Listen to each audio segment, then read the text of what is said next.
General Yahya Khan اور ان کے ساتھیوں کی پالیسیوں کے نتیجے میں قائد اعظم کا پاکستان ٹوٹ گیا۔ ان دو المناک واقعات سے ہم نے کیا سیکھا؟ 450 روپے کلو گیس ہو چکی ہے۔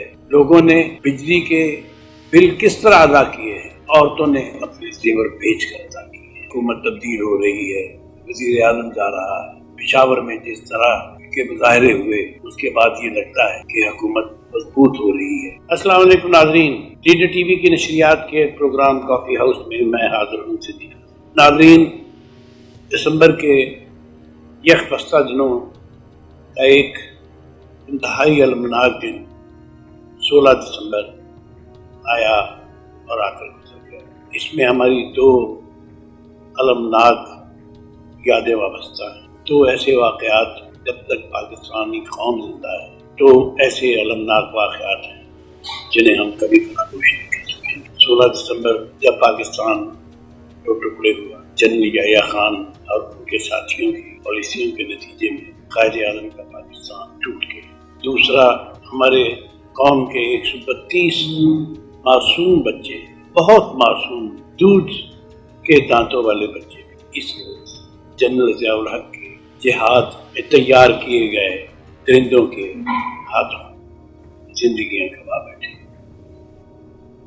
نہ ہمیں یہ 132 بچے بھول سکتے ہیں، نہ ہمیں وہ منظر بھول سکتے ہیں جب ہم غیر ملکی فوجوں کے سامنے ہتھیار ڈال رہے تھے۔ لیکن ناظرین، ہم نے کیا سیکھا؟ ان دو المناک واقعات سے ہم نے کیا سیکھا؟ جنرل یحییٰ خان کے مارشل لا کے بعد اس ملک پر پھر دو مارشل لا لگے۔ مشرقی پاکستان کی فوج کشی کے بعد ایک منتخب وزیر اعظم جو مغربی پاکستان سے اپنے آپ کو منتخب وزیر اعظم کہتے تھے، انہوں نے صرف 2 برس کے بعد بلوچستان میں فوجیاں بھیج دی۔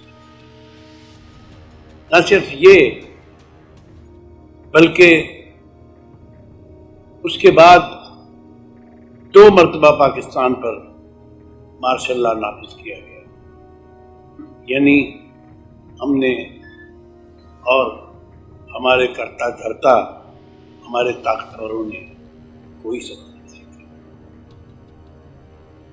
وہ آگ جو ذوالفقار علی بھٹو، اگرچہ یہ ذوالفقار علی بھٹو کے عہد سے پہلے سے لگ چکی تھی، لیکن ذوالفقار علی بھٹو نے اسے دوبارہ ہوا دی، وہ بلوچستان میں آج بھی جاری ہے۔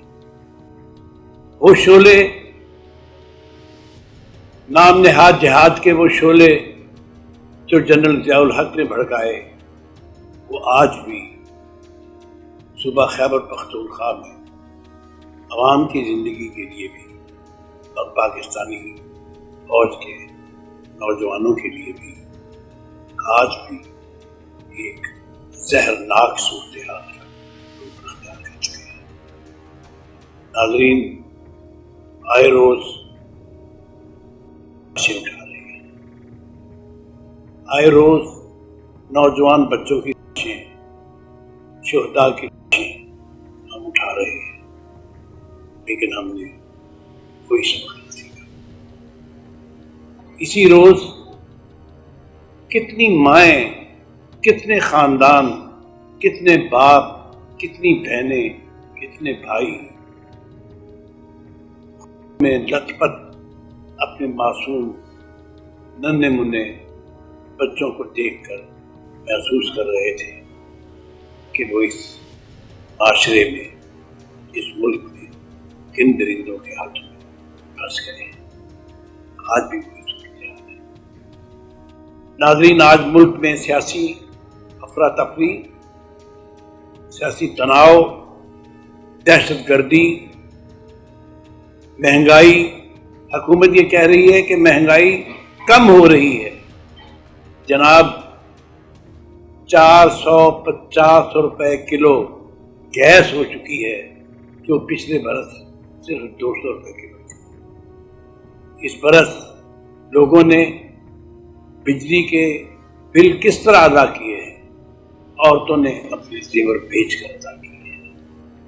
ناظرین، یہ ساری کی ساری صورتحال جس دور ہمارے سامنے آئی ہے اس کا اگر کچا چٹھا بیان کر دیا جائے تو میرا خیال ہے کہ وہ کسی کے لیے بھی قابل برداشت نہیں ہے۔ کوئی اس سچائی کو برداشت کرنے کے لیے آج تیار ہی نہیں کہ ایسی صورتحال اس ملک میں کیوں پیدا ہوئی۔ جو لوگ اس وقت جمہوریت کے لیے جدوجہد کرنے لگے، جو لوگ جمہوریت کی آواز بلند کرتے رہے، آج وہ خود اس قدر خوفناک سیاسی انتقام لے رہے ہیں کہ محسوس نہیں ہوتا کہ یہ نون لیگ ہے، پیپلز پارٹی ہے، یا پھر کسی ایک نئے مارشل سے گزر گئے ہیں۔ اور جو ان کے مقابل ہیں وہ بھی اللہ ماشاء اللہ ایسی سیاست کر رہے ہیں، وہ بھی یہ نہیں دیکھتے کہ ہم بچوں کو کہاں استعمال کر رہے ہیں۔ 2 روز پہلے جس طرح خیبر پختونخوا میں ان شہداء کے لیے جو 26 تاریخ کو 26 نومبر کو جو لوگ اپنی جان سے گئے، ان کے لیے جو محفل منعقد کی گئی، قرآن خوانی کی گئی ان کے احسان ثواب کے لیے، اور پھر جس طرح یہ کہا گیا کہ اس روز یوم احتجاج منایا جائے گا، کہاں ہے وہ یوم احتجاج؟ ایسا لگتا ہے کہ بار بار نوجوانوں کو باہر لا کر سڑکوں پہ لا کے آخر کار ان کی کمر بھی توڑ دی گئی ہے۔ اب پی ٹی آئی دن بدن اس قوت کو خود بخود کمزور کر رہی ہے جو قوت کبھی اس کے ہاتھ میں تھی۔ نون لیگ جس کے لیڈر باہر جلسہ کرنے سے گھبرا رہے تھے، اب وہ جلسے بھی کرتے ہیں۔ ابھی گزشتہ روز مری قبیلے سے خطاب کیا ہمارے وزیر اعظم کے مشیر خاص جناب رانا ثناء اللہ صاحب نے۔ اس کے علاوہ بھی نون لیگ کے لوگ اور دوسرے جو حکومتی جماعت ہے وہ عوام میں چاہ رہے ہیں۔ اس سے کیا حاصل ہوا؟ اس ساری کی ساری صورتحال سے کیا حاصل ہوا؟ صرف یہ حاصل ہوا کہ پاکستان کی ایک جمہوری جماعت جو پاکستان کے عوام نے اپنے اختیار کے حوالے سے، اپنے اثر و رسوخ کے حوالے سے سب سے بڑی جماعت سمجھ جاتی تھی، وہ کمزور ہو چکی ہے۔ جب سیاسی جماعتیں کمزور ہوتی ہیں تو ملک میں جمہوریت کمزور ہوتی ہے۔ ناظرین، اس وقت جو ہمارے سامنے صورتحال ہے اس میں ہمیں یہ جو بار بار یہ بات کہی جا رہی ہے، غلط نظر آ رہی ہے کہ حکومت تبدیل ہو رہی ہے، وزیر اعظم جا رہا ہے۔ میں سمجھتا ہوں کہ 2-3 روز پہلے پشاور میں جس طرح کے مظاہرے ہوئے، اس کے بعد یہ لگتا ہے کہ حکومت مضبوط ہو رہی ہے، پی ٹی آئی کمزور ہو رہی ہے، ریاست مضبوط ہو رہی ہے، جمہوری قوتیں کمزور ہو رہی ہیں۔